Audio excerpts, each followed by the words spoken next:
Subscribe ಆಗಿ ನಮ್ಮ ಚಾನಲ್ಗೆ. ಹೊಸ ವಿಡಿಯೋಸ್ಗಾಗಿ ಬೆಲ್ ಐಕಾನ್ ಅನ್ನು ಕ್ಲಿಕ್ ಮಾಡಿ. ಹಾಯ್ ಫ್ರೆಂಡ್ಸ್, ಎಲ್ಲರಿಗೂ ನಮಸ್ಕಾರ. ಲಕ್ಷ್ಮಿ ಪಾಕಶಾಲೆ ಕಾರ್ಯಕ್ರಮಕ್ಕೆ ಸ್ವಾಗತ. ಇವತ್ತು ನಾನು ರುಚಿಕರವಾದ ಜೀರಿಗೆ ರಸಂ ಮಾಡೋದು ಯಾವ ರೀತಿ ಅಂತ ತೋರಿಸ್ತಾ ಇದ್ದೀನಿ. ಜೀರಿಗೆ ಸಾರು ಕೂಡ ಅಂತಾರೆ ಇದಕ್ಕೆ. ತುಂಬ ಅಂದರೆ ತುಂಬ ಚೆನ್ನಾಗಿರುತ್ತೆ ರುಚಿ. ನೀವು ಪ್ರತಿ ಸಲ ಒಂದೇ ಥರ ಸಾಂಬಾರು ಮಾಡಿ ತಿನ್ನೋದಕ್ಕಿಂತ ಈ ರೀತಿಯಾಗಿ ಒಂದು ಸ್ವಲ್ಪ ಡಿಫ್ರೆಂಟಾಗಿ ಟ್ರೈ ಮಾಡಿ ನೋಡಿ. ಇದನ್ನ ನೀವು ಬಿಸಿ ಬಿಸಿ ರೈಸ್ ಜೊತೆಗೆ ಅದಲ್ಲದೆ ಮತ್ತು ಇದನ್ನ ಹಾಗೆ ಕೂಡ ಕುಡಿಬಹುದು. ಅಷ್ಟು ಚೆನ್ನಾಗಿರುತ್ತೆ ಇದರ ರುಚಿ. ತುಂಬ ಆನಂದವಾಗುತ್ತೆ ಈ ರಸಂ ನಾವು ಕುಡಿದಾಗ ಮತ್ತು ರೈಸ್ ಜೊತೆಗೆ ತಿಂದಾಗ. ಖಂಡಿತ ಫ್ರೆಂಡ್ಸ್, ನೀವು ಕೂಡ ಈ ರೆಸಿಪಿನ ಒಂದ್ಸಲ ಟ್ರೈ ಮಾಡಿ ಅಂತ ಹೇಳ್ತಾ, ಹಾಗಿದ್ರೆ ಬನ್ನಿ ಈ ಜೀರಾ ರಸಂ ಮಾಡೋ ವಿಧಾನ ನೋಡೋಣ. ಮೊದಲೇದಾಗಿ ಗ್ಯಾಸ್ ಆನ್ ಮಾಡ್ಕೊಂಡ್ಬಿಟ್ಟು ಒಂದು ಪ್ಯಾನ್ ಇಟ್ಕೊಳ್ಳಿ. ಅದು ಬಿಸಿಯಾದ ನಂತರ ಅದಕ್ಕೆ ನೀವಾಗ 2 ಟೇಬಲ್ ಸ್ಪೂನಷ್ಟು ಜೀರಿಗೆ ಹಾಕೊಳ್ಳಿ. ನಂತರ 2 ಟೇಬಲ್ ಸ್ಪೂನಷ್ಟು ತೊಗರಿಬೇಳೆ ಹಾಕೊಳ್ಳೋಣ. ಇವೆರಡನ್ನು ಒಂದು ಸ್ವಲ್ಪ ಘಮ ಘಮ ಅಂತ ಸ್ಮೆಲ್ ಬರೋವರೆಗೂ ಹುರ್ಕೊಳ್ಬೇಕು. ಒಂದು ಸ್ವಲ್ಪ ಕಲರ್ ಚೇಂಜ್ ಆಗಿಬಿಟ್ಟು ಅದು ಘಮ ಘಮ ಅಂತೇಳಿ ಸ್ಮೆಲ್ ಬರುತ್ತೆ ಫ್ರೆಂಡ್ಸ್. ಅಲ್ಲಿವರೆಗೂ ಚೆನ್ನಾಗಿ ಉರಿತಾ ಇರಿ. ಜಾಸ್ತಿ ಐ ಫ್ಲೇಮಲ್ಲಿ ಉರಿಯೋಕೆ ಹೋಗ್ಬಾರ್ದು. ಕಡಿಮೆ ಉರಿಯಲ್ಲಿ ಇಟ್ಬಿಟ್ಟು ನಿಧಾನಕ್ಕೆ ಹುರ್ಕೊಳ್ಳಿ. ನೋಡಿ, ಇವಾಗ ಇದು ರೆಡಿಯಾಗಿದೆ. ಈ ರೀತಿ ಆಗಬೇಕದು ಕೊನೆಯದಾಗಿ. ನಂತರ ಇದನ್ನ ಇವಾಗ ತೆಗೆದ್ಬಿಟ್ಟು ಒಂದು ಪ್ಲೇಟಿಗೆ ಹಾಕೊಳ್ಳೋಣ. ಇದೇ ಪ್ಯಾನ್ನಲ್ಲಿನೇ ಇವಾಗ ಒಂದು ಅರ್ಧ ಹೋಳಷ್ಟು ಒಣ ಕೊಬ್ಬರಿನ ಕಟ್ ಮಾಡಿಬಿಟ್ಟು ಹಾಕೊಳ್ಳಿ. ಅದಾದ ನಂತರ ಒಂದು 8 ರಿಂದ 10 ಒಣಮೆಣಸಿನ್ಕಾಯಿ ಹಾಕೊಳ್ಳೋಣ. ಇವೆರಡನ್ನೂ ಕೂಡ ಇವಾಗ ಚೆನ್ನಾಗಿ ಹುರ್ಕೊಳ್ಬೇಕು. ಸ್ವಲ್ಪ ಕೊಬ್ಬರಿದು ಕಲರ್ ಚೇಂಜ್ ಆಗೋವರೆಗೂ ಹುರಿರಿ.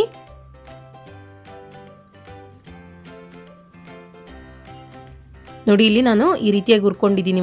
ಇದನ್ನ ಇವಾಗ ಪೂರ್ತಿಯಾಗಿ ತಣ್ಣಗಾಗೋದಕ್ಕೆ ಬಿಟ್ಬಿಡೋಣ. ಅದಾದ ನಂತರ ಒಂದು ಮಿಕ್ಸಿ ಜಾರ್ ತಗೊಳ್ಳಿ. ಇದಕ್ಕೆ ಇವಾಗ ಹುರಿದಂತಹ ಸಾಮಗ್ರಿಗಳನ್ನು ಹಾಕೊಳ್ಳೋಣ. ಜೀರಿಗೆ, ತೊಗರಿಬೇಳೆ, ಅದಾದ ನಂತರ ಒಣಮೆಣಸಿನ್ಕಾಯಿ ಮತ್ತು ಒಣ ಕೊಬ್ಬರಿ ಹಾಕೊಳ್ಳಿ. ಇದನ್ನ ಇವಾಗ ಆದಷ್ಟು ಒಂದು ಸ್ವಲ್ಪ ತರಿತರಿಯಾಗಿರಲಿ ಫ್ರೆಂಡ್ಸ್. ಪೂರಾ ನೈಸಾಗಿ ಗ್ರೈಂಡ್ ಮಾಡ್ಕೊಳಕ್ಕೆ ಹೋಗ್ಬಾರ್ದು. ಸ್ವಲ್ಪ ನಾವು ರಸಮ್ ತಿನ್ನುವಾಗ ನಮಗೆ ಬಾಯಿಗೆ ಸಿಗಬೇಕೆಲ್ಲ ಮಸಾಲಾನು, ಆ ರೀತಿಯಾಗಿ ಗ್ರೈಂಡ್ ಮಾಡ್ಕೊಳ್ಳಿ. ನೋಡಿ, ಇವಾಗ ನಾನಿಲ್ಲಿ ಈ ರೀತಿಯಾಗಿ ಗ್ರೈಂಡ್ ಮಾಡಿ ಇಟ್ಕೊಂಡಿದ್ದೀನಿ. ಒಂದು ಸ್ವಲ್ಪ ತರಿತರಿಯಾಗಿದೆ. ಇದು ಪೂರ್ತಿಯಾಗಿ ನೈಸಾಗಿ ಮಾಡ್ಕೊಂಡಿಲ್ಲ ನಾನು. ಈ ರೀತಿಯಾಗಿರಲಿ ಅದು. ನಂತರ ಇವಾಗ ಒಂದು ಪಾತ್ರೆ ತಗೊಳ್ಳಿ. ಅದಕ್ಕೆ ನೀವಾಗ 2 ರಿಂದ 3 ಕಟ್ ಮಾಡಿದಂತಹ ಹಸಿರು ಮೆಣಸಿನ್ಕಾಯಿ ಹಾಕೊಳ್ಳೋಣ. ನಂತರ 1-2 ಕಟ್ ಮಾಡಿದಂತಹ ಈರುಳ್ಳಿ ಹಾಕೊಳ್ಳೋಣ. ಈರುಳ್ಳಿನ ಈ ರೀತಿಯಾಗಿ ಕಟ್ ಮಾಡ್ಕೊಳ್ಳಿ, ಉದ್ದುದ್ದಕ್ಕೆ ತೆಳುವಾಗಿ. ನಂತರ ಒಂದು ಸ್ವಲ್ಪ ಕರಿಬೇವಿನ ಸೊಪ್ಪು ಹಾಕೊಳ್ಳಿ. ಅದಾದ ನಂತರ ಒಂದು ಕಟ್ ಮಾಡಿದಂತಹ ಟೊಮೊಟೊನ ಹಾಕೊಳ್ಳೋಣ.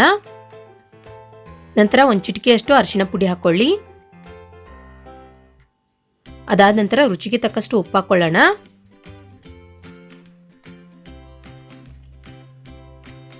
ಇಲ್ಲಿ ಫ್ರೆಂಡ್ಸ್, ನಾನು ಮೊದಲೇ ಹುಣಸೆಹಣ್ಣನ್ನ ನೆನೆಸ್ಬಿಟ್ಟು ನೀರು ತೆಗೆದಿಟ್ಕೊಂಡಿದ್ದೆ. ಒಂದು ಸ್ವಲ್ಪ ಹುಣಸೆಹಣ್ಣನ್ನ, ಜಾಸ್ತಿ ಬೇಡ, ಒಂದು ಅರ್ಧ ಚಮಚದಷ್ಟು ಹುಣಸೆಹಣ್ಣನ್ನ ನೆನೆಸ್ಬಿಟ್ಟು ನೀರು ತೆಗೆದ್ಬಿಟ್ಟು ಆ ನೀರನ್ನು ಹಾಕೊಳ್ಳಿ. ನಂತರ ಒಂದು ಸ್ವಲ್ಪ ಕೊತ್ತಂಬರಿ ಸೊಪ್ಪನ್ನು ಕ್ಲೀನಾಗಿ ವಾಶ್ ಮಾಡಿಬಿಟ್ಟು ಕಟ್ ಮಾಡಿಬಿಟ್ಟು ಹಾಕೊಳ್ಳಿ. ಇದನ್ನ ಇವಾಗ ನೋಡಿ ಕೈಯಿಂದ ಚೆನ್ನಾಗಿ ಕಲಿಸ್ಕೊಳ್ಬೇಕು. ಒಂದು ಸ್ವಲ್ಪ ಟೊಮೊಟೊ ಹಣ್ಣು ರಸ ಬಿಡಬೇಕು, ಅಲ್ಲಿವರೆಗೂ ಚೆನ್ನಾಗಿ ಕಲಿಸ್ಕೊಳ್ಳಿ.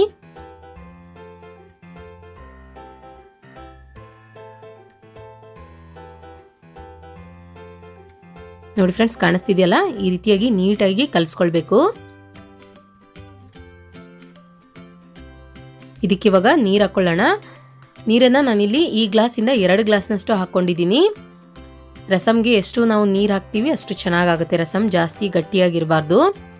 ನೀರು ಹಾಕಿದ ನಂತರ ಇದಕ್ಕೆ ಇವಾಗ ಮೊದಲೇ ರುಬ್ಬಿದಂತಹ ಮಸಾಲ ಹಾಕೊಳ್ಳೋಣ.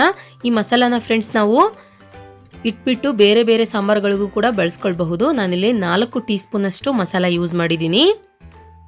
ಮತ್ತೆ ಯಾವಾಗಾದರೂ ನೀವು ರಸಮ್ ಮಾಡಿದಾಗ ಅಥವಾ ಬೇಳೆ ಸಾಂಬಾರ್ಗೆ, ಟೊಮೊಟೊ ಸಾಂಬಾರ್ಗೆಲ್ಲ ಈ ಪೌಡರ್ನ ನೀವು ಬಳಸ್ಕೊಳ್ಬಹುದು. ತುಂಬ ಚೆನ್ನಾಗಿ ರುಚಿ ಕೊಡುತ್ತೆ ಈ ಪೌಡರ್ ಹಾಕಿದರೆ. ಇದನ್ನ ಇವಾಗ ಮಸಾಲ ಹಾಕಿದ ನಂತರ ನೋಡಿ ಒಂದ್ಸಲ ಚೆನ್ನಾಗಿ ಮಿಕ್ಸ್ ಮಾಡ್ಕೊಂಡ್ಬಿಟ್ಟು ಗ್ಯಾಸ್ ಆನ್ ಮಾಡ್ಕೊಂಡ್ಬಿಟ್ಟು ಇಟ್ಕೊಳ್ಳಿ. ಇದಕ್ಕೆ ಫ್ರೆಂಡ್ಸ್ ಈ ಟೈಮಲ್ಲಿ ನೋಡ್ಕೊಳ್ಳಿ ಉಪ್ಪನ್ನ, ಯಾಕಂದರೆ ನಾವು ಮೊದಲು ಹಾಕಿರ್ತೀವಿ. ಕಡಿಮೆ ಅನಿಸಿದ್ರೆ ಈ ಟೈಮಲ್ಲಿ ನೀವು ಉಪ್ಪನ್ನು ಮತ್ತೆ ಹಾಕ್ಕೊಳ್ಬಹುದು. ಇದನ್ನ ಇವಾಗ ಮೇಲ್ಗಡೆ ಮುಚ್ಚಿಬಿಟ್ಟು ಒಂದು 5 ನಿಮಿಷ ಕಡಿಮೆ ಉರಿಯಲ್ಲಿ ಇಟ್ಬಿಟ್ಟು ಬೇಯಿಸ್ಕೊಳ್ಳೋಣ. ಓಕೆ, ನೋಡಿ ಫ್ರೆಂಡ್ಸ್, ಇವಾಗ ಒಂದು 5 ಮಿನಿಟ್ಸ್ ಕಂಪ್ಲೀಟಾಗಿ ಆಗಿದೆ. ಚೆಕ್ ಮಾಡ್ಕೊಳ್ಳೋಣ. ರಸಮ್ ಇಲ್ಲಿ ತುಂಬ ಚೆನ್ನಾಗಿ ಕುದಿ ಬರ್ತಾ ಇದೆ. ನಂತರ ಇದಕ್ಕೆ ನೀವಾಗ 1 ಟೀ ಸ್ಪೂನಷ್ಟು ಬೆಲ್ಲ ಹಾಕೊಳ್ಳಿ. ಬೆಲ್ಲ ಹಾಕಿದ ನಂತರ ಚೆನ್ನಾಗಿ ಮಿಕ್ಸ್ ಮಾಡ್ಕೊಳ್ಳೋಣ. ಬೆಲ್ಲ ಹಾಕೋದ್ರಿಂದ ರಸಮ್ ರುಚಿ ಇನ್ನೂ ಜಾಸ್ತಿ ಆಗುತ್ತೆ. ಇದಕ್ಕೆ ಇವಾಗ ಒಗ್ಗರಣೆ ಹಾಕೊಳ್ಳೋಣ. ಕೊನೆಯದಾಗಿ ಗ್ಯಾಸ್ ಆನ್ ಮಾಡ್ಕೊಂಡ್ಬಿಟ್ಟು ಒಂದು ಒಗ್ಗರಣೆ ಹಾಕೋ ಸೌಟ್ ಇಟ್ಕೊಳ್ಳಿ. ಅದು ಬಿಸಿಯಾದ ನಂತರ ಅದಕ್ಕೆ ನೀವಾಗ ಎಣ್ಣೆ ಹಾಕೊಳ್ಳೋಣ. ಎಣ್ಣೆ ಚೆನ್ನಾಗಿ ಬಿಸಿಯಾದ ನಂತರ ಸಾಸಿವೆ ಹಾಕೊಳ್ಳಿ. ಅದಾದ ನಂತರ ಬೆಳ್ಳುಳ್ಳಿ ಹಾಕೊಳ್ಳೋಣ. ಬೆಳ್ಳುಳ್ಳಿನ ನಾನಿಲ್ಲಿ ಸುಲ್ಬಿಟ್ಟು ಹಾಕೊಳ್ತಾ ಇದ್ದೀನಿ, ಒಂದು 4 ರಿಂದ 5. ನಂತರ ಒಂದು ಸ್ವಲ್ಪ ಜೀರಿಗೆ ಹಾಕೊಳ್ಳಿ. ಅದಾದ ನಂತರ ಸ್ವಲ್ಪ ಕರಿಬೇವಿನ ಸೊಪ್ಪು, ಒಂದು ಚಿಟಿಕೆಯಷ್ಟು ಹಿಂಗೆ ಹಾಕೊಳ್ಳೋಣ. ಕೊನೆಯದಾಗಿ ಒಂದೆರಡು ಒಣಮೆಣಸಿನ್ಕಾಯಿನ ಕಟ್ ಮಾಡಿಬಿಟ್ಟು ಹಾಕೊಳ್ಳಿ. ಕೈಯಿಂದನೇ ಮುರಿದ್ಬಿಟ್ಟು ಹಾಕೊಂಡ್ರು ಕೂಡ ನಡೆಯುತ್ತೆ. ಇದನ್ನ ಇವಾಗ ನೋಡಿ ಒಂದು ಸ್ವಲ್ಪ ಒಗ್ಗರಣೆ ರೆಡಿಶ್ ಆಗೋವರೆಗೂ ಫ್ರೈ ಮಾಡ್ಕೊಳ್ಳಿ.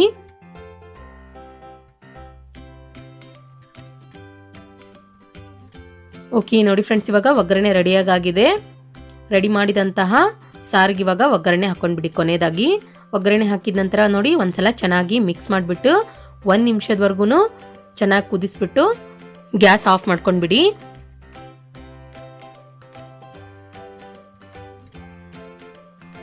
ನೋಡಿ ಫ್ರೆಂಡ್ಸ್, ಇವಾಗ ರುಚಿಕರವಾದ ಜೀರಿಗೆ ಸಾರು ರೆಡಿಯಾಗಿದೆ, ಅಥವಾ ಜೀರಾ ರಸಂ ಕೂಡ ಅಂತಾರೆ ಇದಕ್ಕೆ.